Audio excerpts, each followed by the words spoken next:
Salut! Aujourd'hui, je te fais une capsule juste pour toi. Est-ce que ça t'arrive des fois de sentir quand dans toi, là, tout va exploser, que ton émotion en prend toute la place, puis que là, tu te fâches, tu cries, des fois, on dit des choses qu'on regrette, des fois, on tape, on frappe, on se met un petit peu dans le pétrin. Mais moi, j'avais le goût de te proposer des choses pour t'aider quand ça arrive. En fait, c'est pas magique. Il va falloir que tu choisisses certains objets. Il va falloir que tu sois capable de dire à ton petit lion qui veut exploser, à ta tempête intérieure, ouf, on va aller se calmer. Et cet endroit-là, des fois, les parents vont dire va dans ta chambre ou assieds-toi sur la marche ou l'endroit est plus ou moins important parce que dans le fond, ce que tu as besoin, c'est de toi, de un petit bac avec des indices, des choses à l'intérieur. Mais je voulais te proposer un outil que j'ai créé qui s'appelle l'arc-en-ciel émotionnel. Parce que, tu vois, je viens de faire tomber mon bac. Qui s'appelle l'arc-en-ciel émotionnel parce que c'est pas vrai qu'il y a juste la colère. Des fois, on est hyper excité, hein? On est vraiment là, on a trop d'énergie, puis on a besoin d'aller se calmer. Parce que ça finit des fois par un petit peu déraper, puis là, ça se termine en colère. Des fois, on se sent pas bien, on sait pas ce qui se passe. Des fois, c'est comme s'il y avait juste une tempête de pluie à l'intérieur de nous. Des fois, on a vraiment de la peine. Des fois, on est vraiment inquiet. Des fois, on est déçu, jaloux. Il y en a tout plein d'émotions qui peuvent des fois être à l'intérieur, juste une, mais des fois se mélanger et terminer en grosse crise de colère. Donc, je suis tellement trop contente, je l'aime full d'amour. C'est l'arc-en-ciel émotionnel. Et si tu le regardes bien, il y a plein d'indices ici, hein, qu'on montre. Il y a ici, plus ça monte, plus que... Et là, tu le vois pas très bien parce que ici, il y a une bande velcro. Qu'est-ce qu'on met sur du velcro des fois? Une autre chose avec du velcro. C'est une petite question facile. Donc, je vais t'expliquer le thermomètre, je vais t'expliquer l'arc-en-ciel avant de te montrer les choses qu'on va connaître. Parce que quand on commence à avoir une émotion, souvent, elle n'est pas toute présente. Hein? On commence souvent de bonne humeur comme ça. Ah, tout est bien, regarde, le soleil est là. Il est souriant. Oups, des fois, on arrive à l'autre en bas ici. Est-ce que tu remarques le nuage? Il y a un nuage bleu. Il y a un nuage. Même le soleil commence à avoir un sourire pas très présent. Et l'enfant non plus. Et le nuage est comme un petit peu. Donc, c'est comme si, des fois, l'émotion est un petit peu là. L'émotion nous envahit doucement, mais elle n'est pas complètement présente, puis elle ne nous a pas avalé. Ici. Tu vois-tu? Là, il commence à se passer quelque chose. On ne sait pas trop c'est quoi. Le nuage est de plus en plus là. Il est pas super gris, hein? Il est pas tout présent. Il commence à en avoir des plus foncés, mais pourquoi ça s'appelle l'arc-en-ciel émotionnel? C'est que si on est ici, en fait, on n'a pas commencé à dire des choses hyper blessantes. On n'a pas commencé à lancer, à taper, à crier, à on commence à dire moi je suis pas content, ça me tente pas, non, je veux pas. On est là. Donc, si à ce moment-là, tu profites de l'arc-en-ciel, ce qui veut dire d'aller chercher tes moyens, aller chercher ce que je vais te présenter aujourd'hui pour te calmer, pour que ça aille mieux, ben, il y a des grandes chances que l'autre côté de l'arc-en-ciel, tu redeviennes de bonne humeur et que l'émotion s'en aille. Est-ce que ça veut dire que tu n'as pas le droit jamais d'être fâché? Non, c'est pas ce que ça veut dire. Ce que ça veut dire, c'est que tu as le droit de vivre une émotion. Ce que tu as moins le droit, c'est d'en venir à blesser les autres parce que toi, tu n'es pas content. De briser des choses, de dire des mots. Parce que, tu sais, on dit briser des choses, mais des fois, on peut briser un petit peu la relation qu'on a avec l'autre personne quand on dit des choses qui dépassent notre pensée. Parce que des fois, on va dire, par exemple, ben, je t'aime plus, t'es pas fin, t'es pas mon ami, t'es pas une bonne mère, t'es le père le plus proche de la terre, tu devrais pas avoir des enfants. Là, on dit des choses comme ça. Et là, par après, comment tu te sens? t'es pas vraiment content de toi, t'es déçu, tu sais que ça l'a blessé l'autre personne. On veut faire un geste de réparation, c'est pas toujours évident.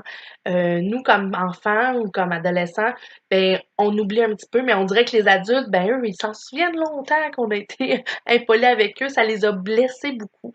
Donc, on essaye de moins aller là. On peut très bien nommer, moi je suis pas contente, puis je suis pas d'accord, mais je vais aller me calmer parce que sinon je vais dire des choses qui vont dépenser ma pensée. Ça, tu peux très bien le faire.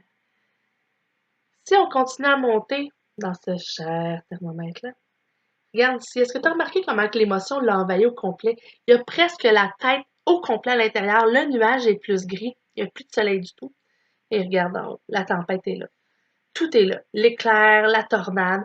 En fait, t'es pas que fâché. Il n'y a pas que de la colère. Regarde, il peut y avoir de la colère, il peut y avoir de la peine, il peut y avoir de l'excitation, il peut y avoir de la tristesse, il peut y avoir plein d'émotions. À partir du moment où t'es rendu en haut, là, probablement que là, c'est vraiment l'hécatombe. Ça veut dire quoi l'hécatombe? Ça veut dire que c'est la crise. Même toi, tu comprends plus ce que tu fais. Tu es vraiment en perte de contrôle et souvent, ben, l'adulte aussi nous suit un petit peu dans cette émotion-là. Je t'ai montré la bande de velcro tantôt parce que sur cet arc-en-ciel-là, ce qui est vraiment, vraiment aidant, c'est que je t'ai illustré des moyens pour te calmer, pour aider à faire descendre un petit peu, à revenir. Donc, je les présente. Je sais pas si c'est un animal de compagnie à la maison, mais des fois, de faire un câlin à notre animal de compagnie, ça nous aide beaucoup. De jouer à un jeu, aussi, ça peut nous aider. Juste de relaxer, regarder la télé, ça aussi, ça peut être aidant. Qu'est-ce que j'ai? Ah! Est-ce qu'il y a des adeptes de yoga? Hein, faire du yoga, juste rester tranquille, relaxer, ça nous aide. Ah! Faire un jeu de peinture, ça peut être intéressant. Lire une histoire, ça peut être le fun aussi. Ah! Peux-tu te faire une confidence? Fait pas très longtemps que je serre plus mon toutou dans mes bras, mais il est en dessous de mon lit quand j'en ai besoin.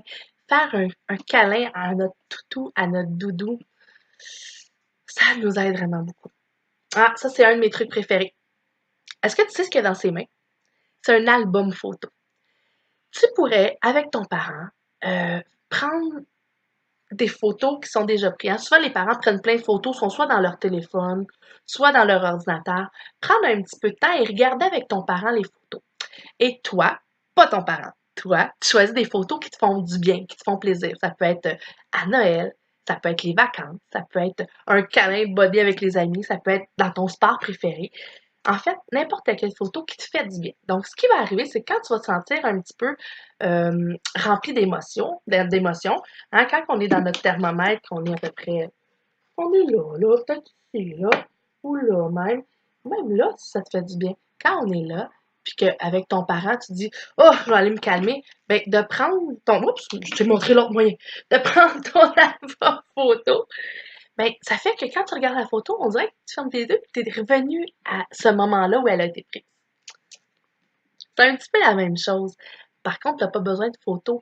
C'est juste de fermer tes yeux et de penser à un bon souvenir. Puis là, quand je pense à un bon souvenir, ça peut être le dernier, la dernière gaffe que maman l'a faite puis que vous avez donc ri. Le dernier fou rire, c'est bon. Les dernières vacances. En fait, tu n'as pas besoin de photos. Ça peut être juste quelque chose qui te fait du bien. Penser au dernier câlin que tu as eu avec maman ou avec papa. Ici, compter. Compter 1, 2, 3. Tu peux compter en anglais si t'es bon, en espagnol ou en autre langue. Tu peux faire l'alphabet dans ta tête ou doucement. Pas en criant, ça aide pas à se calmer. Mais vraiment, de compter, ça aide. Qu'est-ce qu'il fait? Respirer. Et il y a un autre outil qui va exister bientôt, c'est la fiche pour t'aider à respirer. Justement, que tu pourras mettre peut-être dans ton bac d'émotions à côté à côté de l'arc-en-ciel. Justement, comment on respire bien. Hein? On respire par le nez, on expire par la bouche. On inspire comme si on sent une fleur. On sent pas une fleur, on sent une fleur longtemps. Comme quand on fait des bulles. Ça va tout être des moyens qui vont être expliqués dans l'outil sur la respiration. Faire un câlin à quelqu'un qu'on aime, hein. Des fois, si on est à l'école, au service de garde, c'est à notre enseignante, à l'éducatrice. Des fois, c'est à notre parent. Des fois, c'est à un grand-parent. Qu'est-ce qu'il y a dans sa main? Ah! Il sert quelque chose, hein? Donc, manipuler des choses. Et tu vas voir, le bac, tantôt, il va être rempli. Donc, On revient avec le thermomètre, avec l'arc-en-ciel. Avec l'arc-en-ciel, à côté du thermomètre, à côté d'où ça monte, hein, je l'avais montré tantôt, il y a la bande velcro. Donc, tu pourrais décider de coller tes moyens. Donc, moi, je décide de coller, oh, vous aviez deviné, hein, l'album photo, le câlin avec mon parent. Relaxer, respirer. Et là, tu en colles tout plein. J'ai même mis des pastilles avec rien dessus. Donc, tu pourrais prendre une photo, dessiner, écrire un mot et la coller là.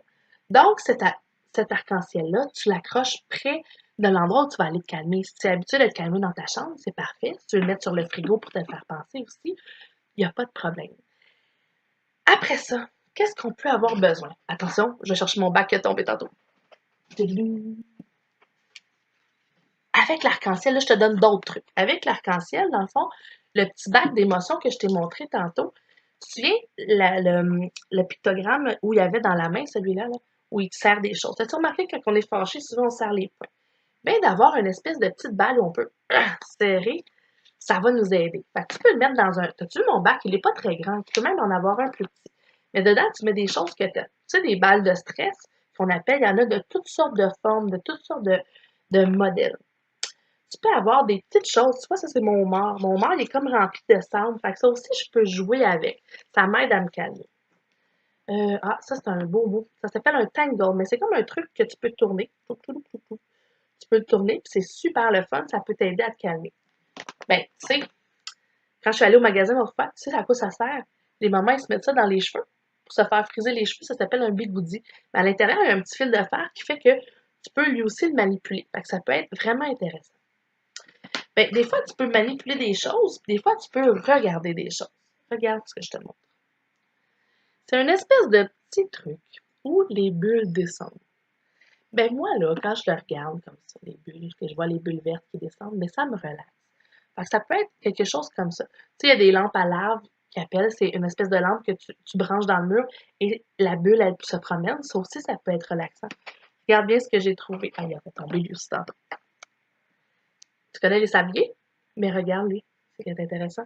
Il est tout petit et les petites bulles, elles montent à la place de descendre. Donc, quand tu es dans un magasin et que maman ou papa ou n'importe qui aurait décidé de te faire un bac d'émotions, ben, tu peux dire, oh, regarde avec tes yeux, est-ce que ça pourrait t'aider? Là, je veux pas que tu achètes tout ce qu'il y a dans un magasin parce que ça t'aidera pas d'avoir quelques petits trucs. Ça peut être le fun. Tu pourrais aussi te faire une espèce de poubelle ou une place où tu vas lancer des boules de papier que tu vas froisser puis tu vas lancer dedans. Ça pourrait être une éponge. Hein? Une éponge, ça fait pas mal. Tu peux pas blesser personne.